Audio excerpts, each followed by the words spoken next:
Hey, what's up, guys? Eli Fishman here, back with another interview, and today I'm very glad to be joined by San Francisco Giants catcher Tyler Heineman. Tyler, thank you so much for coming on today, and how you doing? Good. Yeah, no problem. Nice to be here. Thank you so much. How's the summer camp been so far, and how's everything going for you with the San Francisco Giants? That's good. I think that any baseball is better than no baseball. So there's a few things that are a little different than what we're normally used to, but um, it's going well, and we're just excited for the season. What's the overall feel of camp been? The vibe.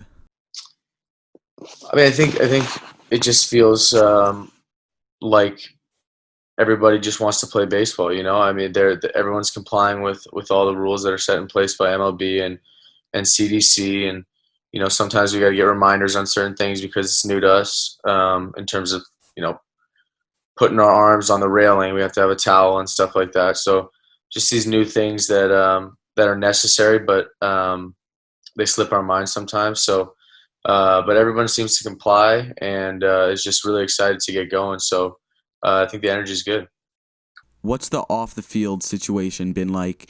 Because I know there was talk about how you guys aren't. Are you guys quite in? Would you describe it as like a quarantine when you're off the field, or do you feel like it's the guy's responsibility? It's a guy's responsibility. They give us freedom to do whatever we want. I personally haven't left my room, so I go to and from the field, and I don't even go out to eat or anything like that. I just get DoorDash and just have no contact delivery and all that. So, um, it's up to the guys. They're kind of the veterans put it on everybody to say, hey, look, you're not just playing here. You're not just being here for you. You're here.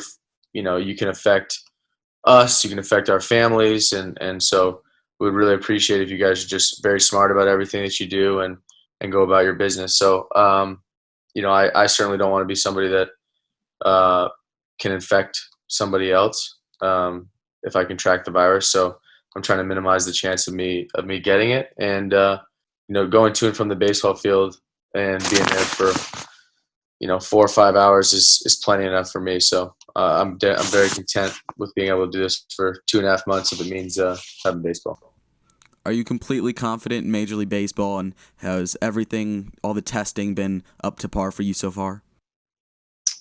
Yeah, well, I'm confident that they're doing everything they can. I'm not 100% confident that everything is. I think I'd be lying to you if I said I'd be 100% confident that you know we're going to have a full season or anything like that, especially with what's going on and the spike in cases. But I'm definitely confident that MLB, the Giants, are doing absolutely everything they can to make that happen. And so far, it seems like they're doing an incredible job. And we haven't had very a spike in cases at all as um, an organization, throughout MLB. And but I think the real test is going to be when the season starts and traveling and getting on planes, staying at different hotels, and how the guys act. But you know, MLB is doing everything they can, and the testing is every other day.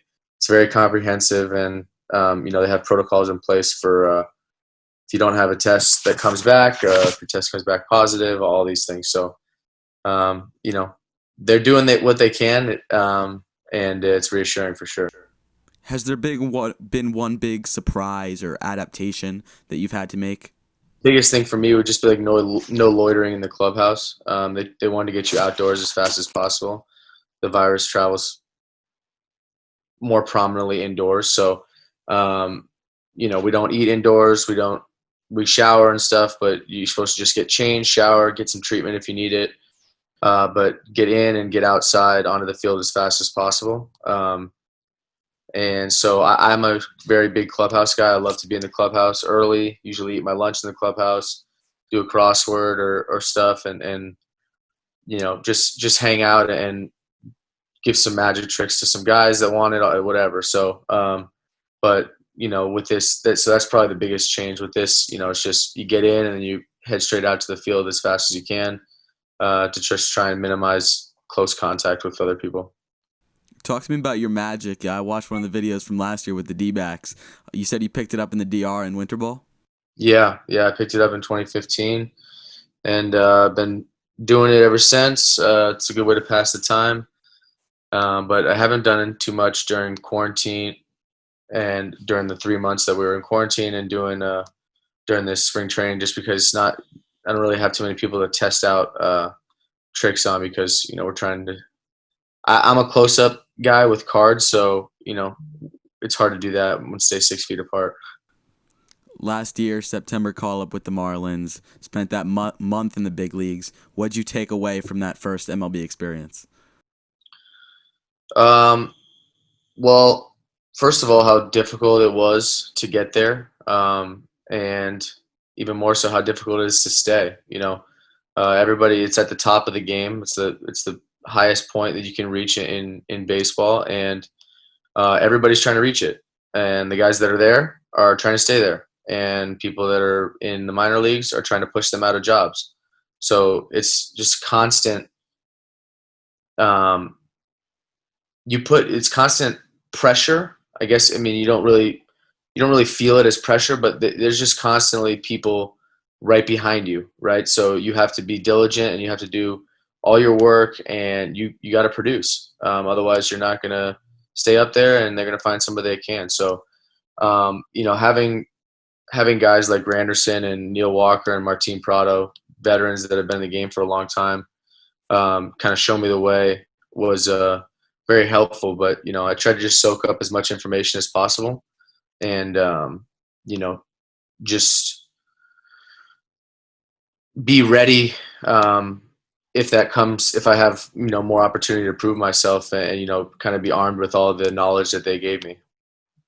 In the MLB, there's the whole MLB lifestyle, the fancy food, the clubhouses. You're living the life. What's your favorite part about it? I like interacting with people. So when you're in the big leagues, fans come to games, and I just remember when I was a kid when David Eckstein was my favorite player, but he used to always come to the side of his, basically to the sideline right by his dugout, and sign for fans and talk to them, and take pictures with them and stuff. And I think that really resonated with me, and it's my favorite thing. Like I'm not a household name or anything like that, but it doesn't matter if you have a big league uniform on. Like, people want your autograph, and people want to come take pictures with you, and just being able to give people those, you know, 10, 15, 20 seconds of your time means a lot to them. And, I really enjoy meeting new people and just, kind of showing people that we're the exact same. I just happen to be good at baseball, and I pursued a baseball dream. When so I think that the biggest thing is just the fan interaction, and then being really blessed with a lot of support around me, my family, and the players that I was able to play with. How weird is it going to be with no fans this year? And do you think it's going to affect guys' play at all, not having the fans behind them? Um, I think it's going to be weird for sure. I don't know if it's going to affect guys' play. I think that's something that's going to be played out. A lot of guys came from college where you practice in front of no fans. You play like your inter squad games in fall ball with no fans, and nobody in the stands. So they're probably more used to it than high school kids. But I mean, every point, I think everybody kind of gets to a point where they take the crowd out of it as best they can to be as successful as they can, because crowds can increase your excitement level, your nervousness. They boo, they cheer, so I think that um, I think there's a chance that it could affect people's play, but if anything, it might have an opportunity to be like a little bit more focused, and kind of take the crowd out of it. Really, like, they say take the crowd out of it. There's going to be no crowd, so you can really do that and focus on your job. Have you had the artificial fan noise yet in the ballpark? Yeah, it's a little weird, but again, like I said, I think I don't really notice it when I'm hitting or catching. You're kind of just in the moment, and for me, I never really noticed fans in general during the game, like fan noise or anything like that. So I think that it's not really going to be a big deal. But I feel like they're going to try and figure out a way to, if a ball is hit, increase the fan noise or whatever, and just do something to make it seem more realistic. I know they're doing the cutouts in the some teams doing cutouts for like season ticket holders and stuff, which I think is a really cool idea. But like I said, MLB is doing absolutely everything they can to get this season going, and with everything that's going on related to COVID and all these spikes, like I feel like they're doing a tremendous job and trying to minimize the risk that the players get. This is obviously going to be a historic season, and I feel like it's going to be super, super exciting since it's 60 games, everyone's going all out, and you have a chance to be the starting catcher for the Giants in the season. So how excited are you? Do you have any roster updates for us? What does it mean to you to potentially be in that spot during the season? To answer your question first, no, I don't have any roster updates. I have no idea. And secondly, I think it's awesome. It's an opportunity. Obviously, when Buster opted out, that's a real blow to the Giants, and it's a blow to me as well as an opportunity to play behind him, because I would have been able to get to learn from one of the best catchers to ever catch, certainly in the last 10 years, and just be able to pick his brain and see how he goes about his business. So, um, you know, I think that being able to just help the team win in any way that you can, and be a leader behind the plate, regardless of your status, is an opportunity that I have. And whether that means I start, I come off the bench, I'm in Sacramento to start the year, and they ultimately go a different way. That's not up to me. What's up to me is being able to do the best that I can, and when I get an opportunity, try and help the team win in every facet of the game: defense, offense, base running, just being as prepared as possible. So I'm excited for an opportunity. I wish I could tell you more. I really don't know anymore. The Kapler, Farhan, all the guys kind of keep it close to the chest, and I think they should. They're doing what they feel is right, and it's causing us the players, so to work as hard as we can, and not take anything for granted. What do you think of the new rules that are in effect? Because for the first time ever, universal DH, runner on second and extra innings, all that.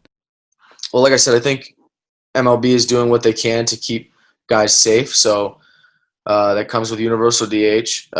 Pitchers are not able to prepare as much as they would have in swinging, so they're protecting their obliques and their bodies.